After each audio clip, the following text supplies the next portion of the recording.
All right, so just to start off, I'm in a different spot for this video. Actually, first time all year, made it through 72 games, and I was actually in my room the entire time. But yeah, I am on like a mini vacation this kind of weekend, so that's why I'm not home.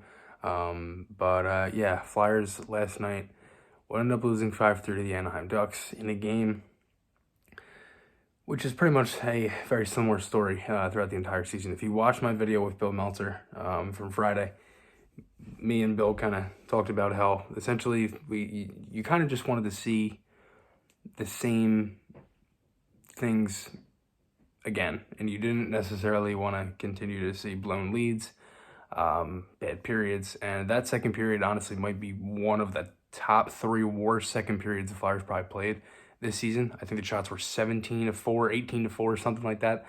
Lines were a little bit different in this one as well. No Joel Farabee for the Flyers. He's sick. So Hayden Hodgson goes up to the first line with Lawton and Atkinson. Second line stays the same. Cates, Hayes, and Tippett.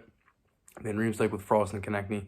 Lindblom with Thompson and Brown. Defense was Provorov, York, Sanheim, Ristolainen, Connaughton, and Ronnie Attard and Jones. So the Flyers start this game with two quick goals. 2 goals in 49 seconds. Frost with a really nice pass for Sanheim, and then that shot ended up rolling right through. And then Attard would just, one face-off from Lawton. Winger came in and helped out that one. And again, the Flyers would end up getting a goal there off the shot from Attard, which would get changed to his first initial goal. It was Hodgson the first, but then was changed. So the Flyers get those two, all right? And then they get 2 power plays. They didn't do anything on the power plays. They were okay. They had some shots. Hayes had a couple shots. Atkinson had a chance where he missed. Tippett had a chance in close. But those 2 power plays overall didn't really set up anything.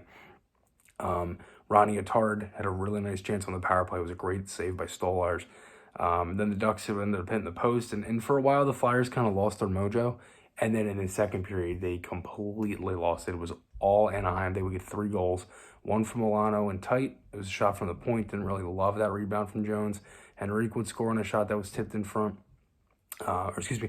Aston Reese would score on a shot by Henrique that was tipped in front by him. And it was just, it's so unfortunate because if you go and you look at the way that Arizona game was against Anaheim, the whole thing with Beagle and Terry, and you look at, the comments after the game and the skilled players and letting the guys do certain things, that's what the Flyers did. There was no bodies on pucks. They let Anaheim kind of walk into the zone.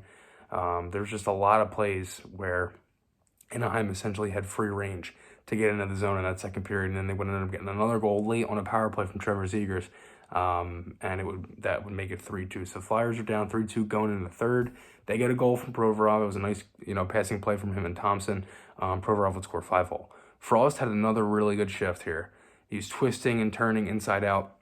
He's had a lot of good shifts like that recently, where he's been able to kind of just have that elusive skating, the elusive hands, everything, and just kind of weave in and out of the defenseman. And he seriously creates so much more space for himself than people actually realize. And it was a similar shift to what I had pointed out it to against the Leafs. If you go back on that thread, there's one, it's late in the game, but he's kind of swerving in and out on the wall. That's very similar to what was happening. Hayes had a play where he was just kind of inside out. It was a good pass by Tippett. And then the Ducks would end up getting a goal for Terry, make it 4-3. Beautiful pass from Zegers. I mean, he pretty much turned York inside out there and just did the whole spin around, but York didn't have much for it. And then Grant, the former Flyer, for close to 20 games or so, I believe it was 19, Grant played in Philly. He would score. Nobody picked him up.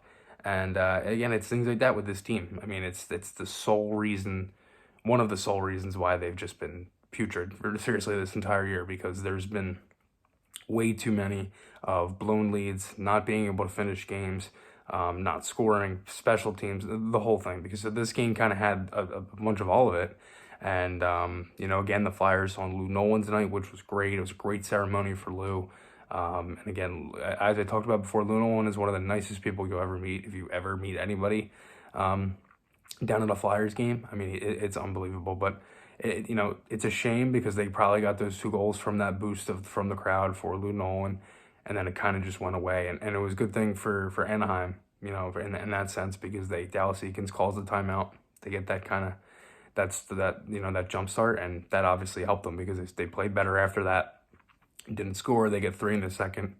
and then they'd end up getting 2 more, and eventually the game winner from Troy Terry. So, overall, for the Flyers, wasn't necessarily their best game, and now you're moving ahead now. So we will see what happens.